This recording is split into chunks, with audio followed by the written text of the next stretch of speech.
त्रिस्तरीय पंचायत चुनाव संपन्न हो गए। ओकरे बाद ग्राम सभा में का होता, 4 पंक्ति में बतावल चाहतनी। 29 तारीख के वोट पड़ल, 2 तारीख के गिनाइल। 29 तारीख के वोट पड़ल, 2 तारीख के गिनाइल। जीते वाला जीत गईल, मिठाई बटाइल। फूटल पटाखा उड़ल गुलाल, फूटल पटाखा उड़ल गुलाल। खुशी में नाचे लो चमचा दलाल। प्रत्याशी के संगे सेल्फी लियाइल, प्रत्याशी के संगे सेल्फी लियाइल। जीते वाला जीत गईल, मिठाई बटाइल। जीते वाला जीत गईल, मिठाई बटाइल। जीतले के आगे हरैले के पाछे। कुछ लोग ऐसन बा कि जे दूसरे गोल में रहल ह, जीत गईले के बाद जीते वाला गोल में शामिल हो गए। जीतले के आगे हरैले के पाछे, ढंग बा जेकरा बात खूब चाचे। 4 गो वोट रहे सगरो दियाइल, 4 गो वोट रहे सगरो दियाइल। जीते वाला जीत गईल, मिठाई बटाइल। जीते वाला जीत गईल, मिठाई बटाइल। हार जीत हो गईल, बीत गईल चुनाव। हार जीत हो गईल, बीत गईल चुनाव। अब ले अंगुरी पर गिनाता टेनाव। टिकरा टकलुआ के रुपया दियाइल, टिकरा टकलुआ के रुपया दियाइल।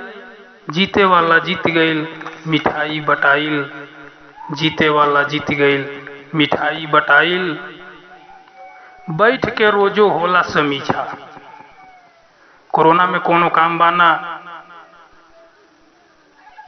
जीते वाला प्रत्याशी के समर्थक लोग घेर के का बतियावता। बैठ के रोजो होला समीक्षा, फलाने के वोट तो पा गईले बिरछा। बैठ के रोजो होला समीक्षा, फलाने के वोट तो पा गईले बिरछा। उनहू के रहे अंगोछा दियाइल, उनहू के रहे अंगोछा दियाइल। जीते वाला जीत गईल, मिठाई बटाइल। जीते वाला जीत गईल, मिठाई बटाइल। चंडी चौहान चौधुर फुलेसर, चंडी चौहान चौधुर फुलेसर। वोट न दिहले कट गईले बलेसर। सिब्बन से सगरो ई भेद लियाइल, सिब्बन से सगरो ई भेद लियाइल। जीते वाला जीत गईल, मिठाई बटाइल। जीते वाला जीत गईल, मिठाई बटाइल। आगे जीतल प्रत्याशी के चमचा लखावे, जीतल प्रत्याशी के चमचा लखावे। फलाने तो उन्हें खरखाही जनावे। लागत सब वोट उनके बापे घर से आइल, लागत सब वोट उनके बापे घर से आइल। जीते वाला जीत गईल, मिठाई बटाइल। जीते वाला जीत गईल, मिठाई बटाइल। बीडीसी सदरस सुन लजा प्रधान, बीडीसी सदरस सुन लजा प्रधान। दूसरे के बाती पर न दीह जा ध्यान।